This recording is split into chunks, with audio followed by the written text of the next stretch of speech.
garis besarnya apakah Atta menggunakan oknum ini secara resmi apa tidak. Kalau resmi dasarnya apa undang-undangnya, itu nanti yang akan kita kejar. Kalau ini tidak resmi, bagaimana kok ini bisa terjadi?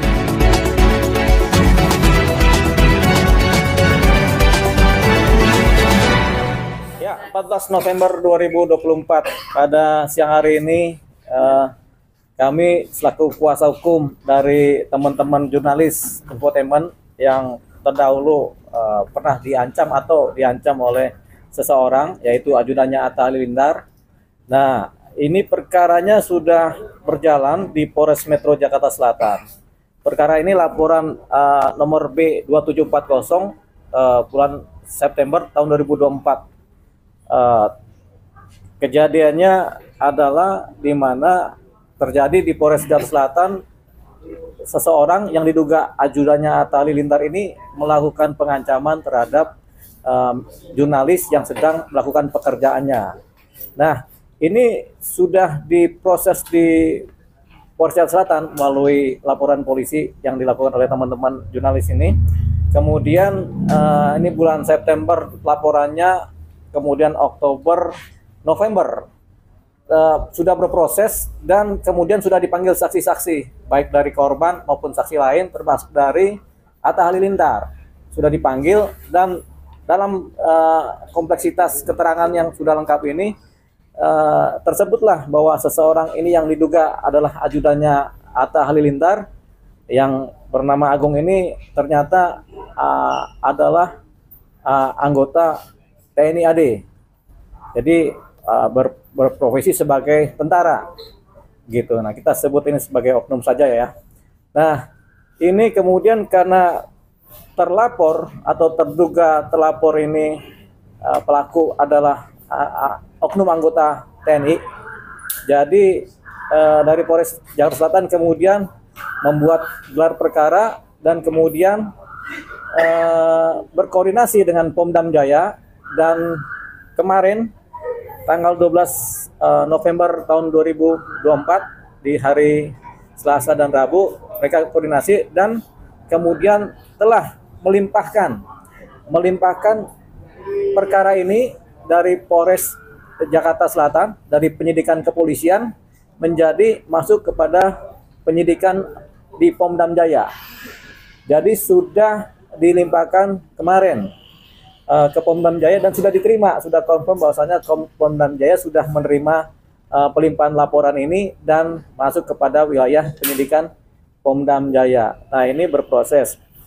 Ini kenapa kami sampaikan di sini supaya nanti teman-teman atau masyarakat yang mengikuti perkara ini menjadi jelas bahwasanya perkara ini sudah tidak lagi ditangani oleh Polres Jakarta Selatan, tapi sekarang sedang dan akan ditangani oleh Pomdam Jaya. Tentunya ini Pomdam Jaya ini kan dari Kodam ya, Pomdam Jaya ya. Jadi itu dia sejak kemarin. Ya. Alasannya tentunya karena si terduga adalah anggota TNI, anggota Tentara Nasional Indonesia dari Angkatan Darat. Begitu. Jadi ya sudah, karena dia TNI, tentunya yang berlaku adalah sebenarnya di wilayah militer ya, sebenarnya hukum militer ya. Tapi kan ini tindakan yang dilakukan adalah melanggar undang-undang pers, yang kemudian yang namanya lintas perilaku namanya ya, tidak pidana tapi lintas perilakunya kepada pelanggar undang-undang pers, sehingga sebenarnya tidak ada kaitannya dengan hukum militer. Tapi karena dia adalah anggota militer, tentunya yang berwenang menurut undang-undang terhadap semua persoalan tindak pidana ini adalah pihak militer, dalam hal ini adalah penyidik Pomdam Jaya. Berarti masih aktif ya, Bang? Masih aktif. Dalam sanksinya biasanya apa, Pak? Kita belum tahu dari Pomdam Jaya, makanya nanti dalam minggu depan kami akan berkoordinasi dengan pihak Pomdam Jaya untuk mencari tahu. Tentu ada sanksi secara militer, tapi kalau yang dilanggar adalah undang-undang pers, tentunya dia perlu juga diberlakukan undang-undang pers, karena yang dilanggar kan undang-undang pers, tidak dilanggar hukum militer ya. Kalau hukum militer sanksinya adalah disiplin, tapi kalau undang-undang pers tentunya ada pasal sendiri. Ini nanti mungkin kalau persidangannya koneksitas antara peradilan militer sama mungkin koordinasi juga dengan sipil, karena ini pers ini kan sifatnya sipil ya.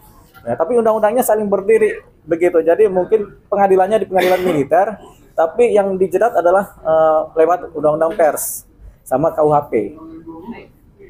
Bang, sudah pernah ada permintaan maaf dari pihak sana Bang sampai sekarang? Sampai saat ini belum ada permintaan maaf dari pihak terduga terlapor, termasuk juga usernya ini kan Atta Halilintar. Atta Halilintar juga sampai saat ini belum ada minta maaf kepada teman-teman. Belum ada permintaan maaf. Ya sudah, ini isi going aja lah berjalan kan. Nah, perkara ini juga akhirnya kami anggap juga isi going juga nanti berjalan. Jadi perkara ini ya sudah menggelinding.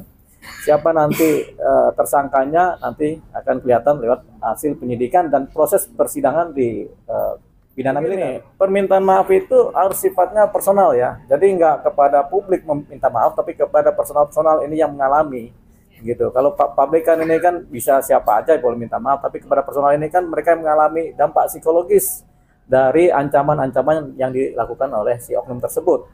Jadi ada yang ketakutan, ada yang prihatin, ada yang kemudian nggak bisa apa-apa, ada yang timbul juga sakit hati juga kan. Ini kan dampak psikologis juga. Nah, ini harusnya permintaan maaf langsung kepada para pihak gitu. Tapi sampai saat ini belum ada permintaan maaf dari pihak manapun, termasuk juga dari user yaitu Atta Halilintar terhadap teman-teman jurnalis. Tentunya ini akan tetap terkait kepada yang bersangkutan, kepada Atta Halilintar, karena beliau adalah user dan memang menjadi saksi. Tanpa adanya beliau menggunakan si oknum ini, tentu tidak akan terjadi kejadian ini.